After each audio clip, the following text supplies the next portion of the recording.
बेटी के चाहत में पाला जिनका बच्चा, एक माँ की दर्द भरी कहानी। मेरी सिर्फ बेटियां ही बेटियां थी। बेटी की चाहत आज भी मेरे दिल में बाकी थी। मेरी शादी को 12 साल गुजर चुके हैं। मेरी 4 बेटियां हैं, बेटा कोई नहीं है। मेरे पति मजदूरी का काम करते हैं। घर का खर्चा भी बहुत मुश्किलों से चलता है। 3 महीने हो गए, मकान मालिक हर तीसरे रोज घर आकर हमें उल्टी सीधी बातें सुनाता है, क्योंकि हमने पिछले 3 महीनों से घर का किराया अदा नहीं किया है। एक दिन मैंने अपने पति से कहा, लगता है बेटे की ख्वाहिश हमारे दिल में ही रह जाएगी। शायद हम सिर्फ लड़कियों के ही माँ बाप बन के रहेंगे, कोई लड़का हमारे नसीब में नहीं है। मेरे पति ने कहा, मायूस मत हो, ईश्वर के यहाँ देर है अंधेर नहीं। जिस दिन उसकी कृपा हुई, हमें एक बेटा जरूर मिल जाएगा। मेरी सबसे बड़ी बेटी 12 साल की हो चुकी थी। एक दिन हम सभी लोग पास के एक पार्क में घूमने चले गए। मेरी चारों बेटियां एक स्टाइल वाला झूला झूलने लगी, जबकि मैं और मेरे पति पास ही के एक बेंच पर बैठकर बातें करने लगे। तभी मेरी बड़ी बेटी दौड़ती हुई आई और कहने लगी कि मम्मा, वहाँ झूले के पास कोई बच्चा रो रहा है। यह सुनकर मैं बहुत हैरान हुई कि यहाँ तो आसपास कोई नज़र नहीं आ रहा, फिर ये बच्चा किसका रो रहा है। मैं और मेरे पति जल्दी से झूले के पास पहुँचे। वहाँ एक बच्चे वाली बास्केट रखी हुई थी, उसके ऊपर का ढक्कन बंद था। मेरे पति ने ढक्कन हटाया तो अंदर एक बहुत ही खूबसूरत बच्चा लेटा रो रहा था। मेरे पति ने हैरानी से कहा, इतना खूबसूरत और प्यारा बच्चा कौन यहाँ छोड़कर चला गया, वो भी लड़का है। लड़के का नाम सुनकर मैं तेजी से लपकी और उसे गोद में उठा लिया।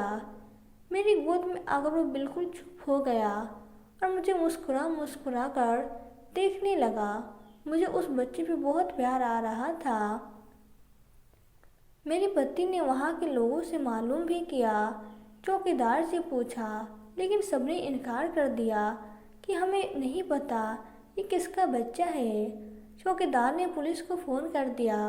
कागजी कार्रवाई हुई और पुलिस ने कहा, अगर कोई इस बच्चे को लेना चाहे तो ठीक है, वरना इसे चाइल्ड होम में दे दिया जाएगा। मुझे इस बच्चे पे बहुत प्यार आ रहा था। मैंने अपने पति से कहा, कुछ भी हो, हम इस बच्चे को अपने बेटे की तरह पालेंगे, हम इसे चाइल्ड होम में नहीं देंगे। और शायद ये ईश्वर की तरफ से हमें बेटी की शक्ल में एक गिफ्ट मिला है। ये मेरी दुआओं और मन्नतों के बदले मेरे नसीब में आया है। ये मेरी जान, मेरा दुलारा, मेरे जिगर का टुकड़ा और मेरा बच्चा है। मैं उसे बहुत प्यार करने लगी। वो भी मेरी गोद में ऐसे लिपट रहा था जैसे हकीकत में मेरा ही बच्चा हो। हम उसे बच्चे को घर लेकर आ गए। मेरी बेटियां भी अपने नन्हे से भाई को देखकर बहुत खुश थी। वो उसे बैठे खिला रही थी। मेरे शौहर भी बहुत खुश थे, लेकिन वो कुछ खामोश से थे।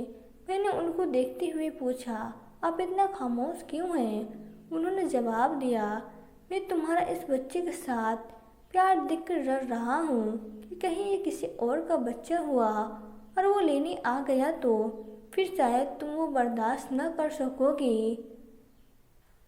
मैंने कहा, अरे छोड़ो ये बातें, ये मेरा बच्चा है, ऐसा कुछ नहीं होगा, आप परेशान न हो, ईश्वर की कृपा से सब ठीक हो जाएगा। ईश्वर ने हमारे घर में अब तो खुशियाँ ही खुशियाँ दे दी है। मैंने उस बच्चे का नाम साहिल रखा। साहिल एक बात बहुत अजीब थी कि वो सारा दिन तो हम लोगों के साथ खेलता रहता, लेकिन अब सोने का वक्त होता तो वो हम लोगों के पास नहीं सोता था, बल्कि जब तक उसको उसी बास्केट में न लिटाया जाता उसे नींद नहीं आती थी। शाम का वक्त था। मैं साहिल को अपनी गोद में लिए बैठी प्यार कर रही थी कि अचानक कमरे का दरवाज़ा खुला और मकान मालिक अंदर आया। वो बहुत गुस्से में चिल्लाने लगा कि तुम लोगों ने अभी तक घर का किराया नहीं दिया है। अगर कल शाम तक तुम लोगों ने किराया नहीं दिया तो तुम लोगों का सारा सामान इस घर से बाहर निकाल कर फेंक दूंगा। ये सुनकर मैं बहुत परेशान हो गई, क्योंकि घर का किराया भी 10,000 रुपये था। हमारी आमदनी बहुत कम थी, घर का खर्चा ही बहुत मुश्किलों से चलता था और अब 3 महीने का किराया भी हम लोगों को देना था, मतलब 30,000। इस बात को लेकर मैं बहुत परेशान बैठी थी। मैंने उठकर साहिल को बास्केट में लटाया और किचन में जाकर खाना बनाने लगी। थोड़ी देर बाद जब मेरे पति आए तो मैंने उसे सब बता दिया कि मकान मालिक ने ऐसी ऐसी बातें कही है। ये सुनकर वो भी परेशान हो गए और अपना सर पकड़कर बैठ गए कि अब ये 30,000 रुपये कहाँ से लाएंगे। सर्दियों का मौसम था, रात के 8 बज रहे थे। सारे बच्चे दूसरे कमरे में खेल रहे थे। हम पति पत्नी किराए की टेंशन में खामोश बैठे थे कि तभी अचानक बास्केट में साहिल रोने लगा। मैं उठी और साहिल को गोद उठाकर सोफे की तरफ आने लगी। तभी मेरी नज़र बास्केट में पड़े तो उसमें हजार हजार के नोटों की गड्डियाँ रखी हुई थी। मैंने ये देखकर बहुत हैरानी हुई। मैंने अपने पति को दिखाया तो वो भी हैरान हुए और वो पैसे उठाकर गिनने लगे। वो पूरे 1,00,000 रुपये थे। मैं बड़ा हैरान हुई कि बास्केट में पैसे कहाँ से आ गए।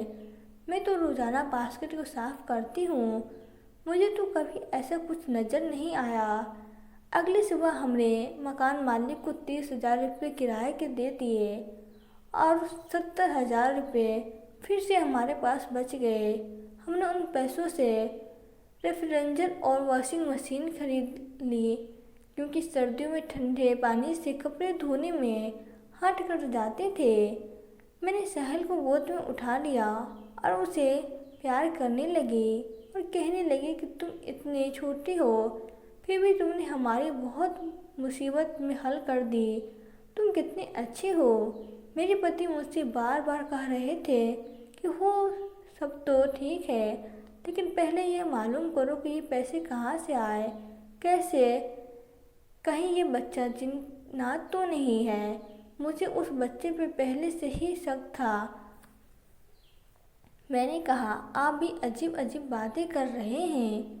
एक तरफ मेरे प्यारे बच्चे ने हमारी मुसीबत हल कर दी और दूसरी तरफ आप है कि ऐसी बातें कर रहे हैं। मेरे बच्चे को ऐसी वैसी बातें ना कहें, वह बहुत अच्छा है। मैं अपनी सारी बातें अपने बेटे साहिल के बताती थी। हमें बराबर बास्केट में पैसे मिल रहे थे, यहाँ तक कि हमने अपना घर बनवा लिया और अपना कारोबार भी शुरू कर लिया। घर में पैसों की कोई कमी नहीं रहती थी। साहिल 4 साल का हो चुका था और अब वो भी अपनी बहनों के साथ स्कूल जाने लगा था। हमारी ज़िंदगी बहुत खुशियों से गुजर रही थी। लेकिन अचानक एक दिन रास्ता चलते ट्रक से हम पति पत्नी का एक्सीडेंट हो गया। मेरे पति की उसी वक्त मौत हो गई और मुझे भी बहुत चोट लगी, यहाँ तक कि मेरी ज़बान तक कट गई। कई दिनों तक मैं हॉस्पिटल में भर्ती रही, फिर मुझे घर लाया गया। पति के मौत का सदमा मुझ पर बहुत ज़्यादा था। हर वक्त मेरी आंखों से आंसू बहा करते थे। मेरी ज़बान भी कट चुकी थी, इसलिए मैं अपना दर्द भी अब किसी से बयान नहीं कर सकती थी। मेरे वो रिश्तेदार जिन्होंने हम लोगों को कभी घर से निकाल दिया था और उन्हीं की वजह से हमारी ये हालत हुई थी कि हम किराए के मकान में रहने पर मजबूर थे, उन्होंने मौका अच्छा देखकर मेरे घर पे ही डेरा डाल लिया। हमदर्दी के नाम पे वो हमारी जायदाद पे कब्जा करते जमाते जा रहे थे। मैं बिल्कुल बेबस थी। मेरा साहिल बहुत छोटा था। उन लोगों ने हमारे कारोबार को भी अपने हाथों में ले लिया। मेरे बच्चों को खाना तक नसीब नहीं होता था। मेरा साहिल कई कई दिन भूखा मेरे पास पड़ा रहता था। मेरी बेटियां कई रोज से भूखी सो रही थी। एक रात साहिल मेरी गोद में लेटा सो रहा था। तभी मेरी आंखों से आंसू बहने लगे। मेरे आंसुओं की वजह से साहिल की आंख खुली तो वो अपने छोटे छोटे हाथों से मेरे आंसू पोंछने लगा। मैं अपने साहिल को अपने दिल का दर्द बताना चाह रही थी, लेकिन मेरी ज़बान कट चुकी थी। मैं बोल नहीं सकती थी। मेरा साहिल मेरे आंसू पोंछ रहा था। जैसे जैसे वो मेरे आंसू पोंछ रहा था, मुझे और ज़्यादा रोना आ रहा था। मैं अपने बच्चों की ये हालत देखकर बहुत परेशान थी। तभी अचानक साहिल ने मेरे सर पर हाथ फेरा और कहा, मम्मा मैं समझ रहा हूँ आप जो कहना चाहती हो। आप टेंशन न लो। मैं सिर्फ अब्बा के 40वें का इंतज़ार कर रहा हूँ। किसी तरह अब्बा का 40वां गुजर जाए, फिर देखना मैं इन दुश्मन रिश्तेदारों को कैसे कैसे निकाल देता हूँ। साहिल की ये बातें सुनकर मैं हैरान रह गई। वो तो अभी बहुत छोटा था, लेकिन ऐसी बातें कर रहा था जैसे बहुत बड़ा हो गया हो। मैंने उसको हाथ बढ़ाकर छुआ तो उसने मेरा हाथ अपने हाथों में लेते हुए कहा, मम्मा अब्बा जी मुझे पहचान गए थे, लेकिन आप नहीं पहचान पाई थी। मैं एक जिन्नात हूँ। मेरी माँ उसी घर में रहा करती थी जहाँ आप लोग किराए पर रहते थे। मेरी माँ आपको रोज़ाना रात में ईश्वर से एक बेटा मांगती देखा करती थी, इसलिए मेरी माँ ने अपने बेटों में से एक बेटा आपको दे दिया। मम्मा आपकी नज़र में मैं 4 साल का हूँ, लेकिन हकीकत में मैं 20 साल का हो चुका हूँ। माँ मैं आपका बेटा हूँ, आपका साहिल। ये मेरी बहनें हैं, आप परेशान न हो। अब्बा के 40वें के बाद देखना मैं कैसे बेटी होने का हक अदा करता हूँ। आप परेशान न हो। मैं अपनी बहनों के लिए बड़ा भाई बनकर सारे हक अदा करूँगा। उनको कोई परेशानी नहीं होने दूँगा। मेरी माँ रोज़ाना मुझसे उसी बास्केट में मिलने आती थी, इसलिए बचपन से मैं हमेशा उसी बास्केट में सोता था। आप लोगों को बास्केट से जो पैसे मिलते हैं वो मेरी माँ ही आप लोगों की मदद करती है। साहिल की ये बातें सुनकर मेरे अंदर एक सुकून सा दौड़ गया।